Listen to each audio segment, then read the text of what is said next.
मेहरारू नया नया गवना का लड़की आई है। हाँ सीट पर बैठल भी है। बैठ लो तोरा के बैठे कहलो सब सुन के खड़े सही जगह पर भी है। हाँ जी मरद गइल गते गते हाँ क्लास किया। हाँ अय्या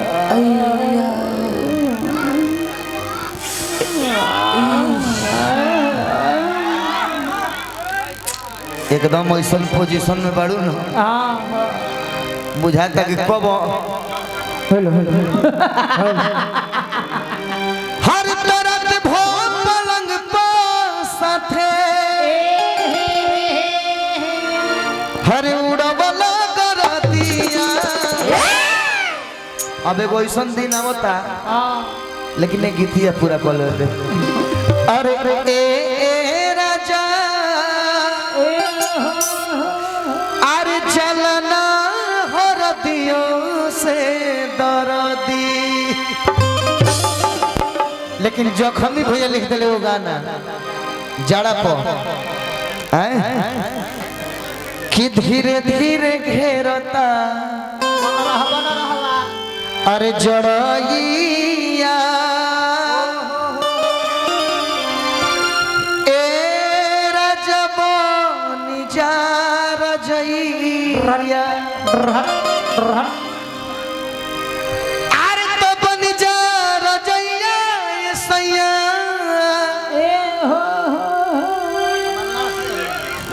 कि बनी जा रजइया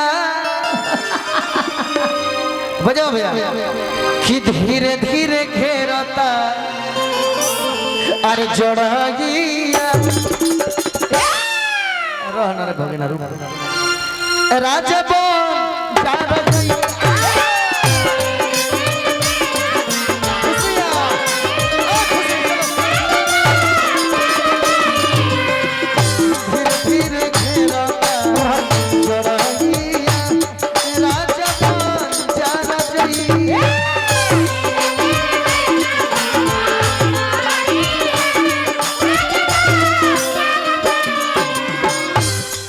काला देखा दी करे तने नाचो सब बढ़िया ले है ने अब नाच कैसे होला खुशी खुशी खुशी खुशी है ने घूम ओमा बात होगा ना तो खुशी है ना कि बनी जो तुझे से बनी जा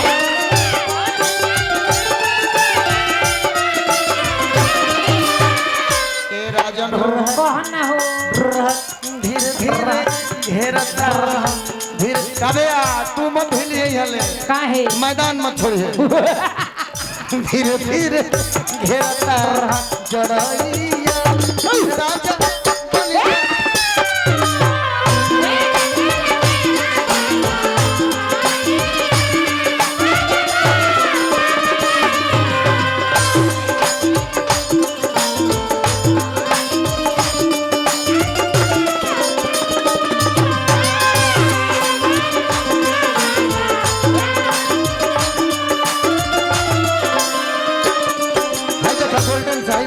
आशीर्वाद का कहता बोला बजैहन कि हम भिखारी भी बजैहन बजाओ तेरे प्यार में मैं मर जाऊं तेरे प्यार में मैं मर जाऊं तेरे प्यार में मैं मर जाऊं तेरे नाम में मैं मर जाऊं हमें ना भूलना दूर नहीं जाना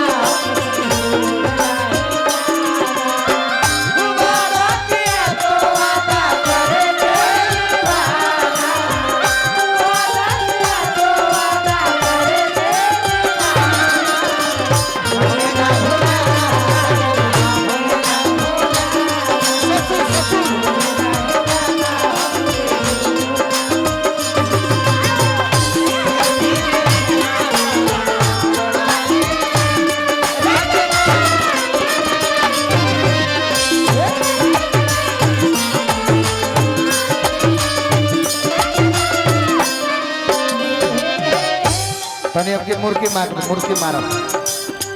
मने बहुत दिन पर याद पड़ल मुर्गी मार मारो मुर्गी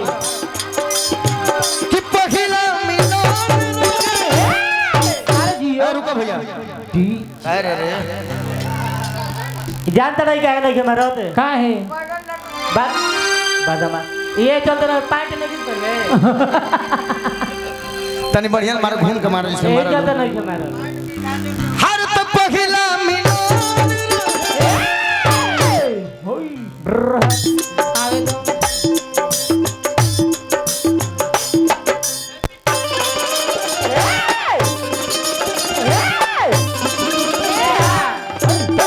कि पहिला मिलन रहे मनला मन बतिया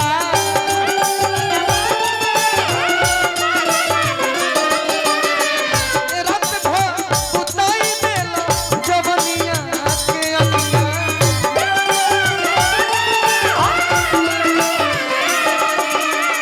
कि पहिला मिलन रहे अरविंद भैया ए परीक्षा के मंच पर हां दूगो परीक्षार्थी तो पास हो गए बने वो पासे भी है हां हां और वो के पासे बने एक गो एग्जाम जन होई दे तन जे तोने बाकी बा एगो फेल हो गई हां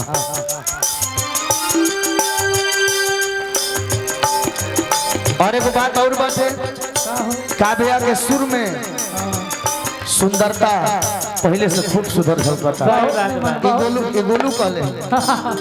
पहले से बहुत चेंजिंग बता रहा बहुत। भगवान करे कि और चेंज हो जाए हो जा आतने मत चेंज हो जाए मगर एक घड़ी अनहर हो गई ना सीओ भैया चेंज हो जी हैं कि पहिला मनलो न बतिया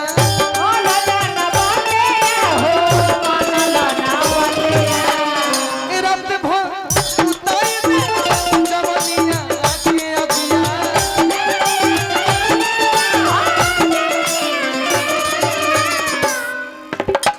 कि धीरे धीरे घेरता कि धीरे धीरे घेरता तोहरा बिना लागे ना भैया कि तोहरा बिना लागे ना भैया रात भर मजाक भइल हम गाँव नहीं के बेरा तेरा जब निजारा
एगो गाना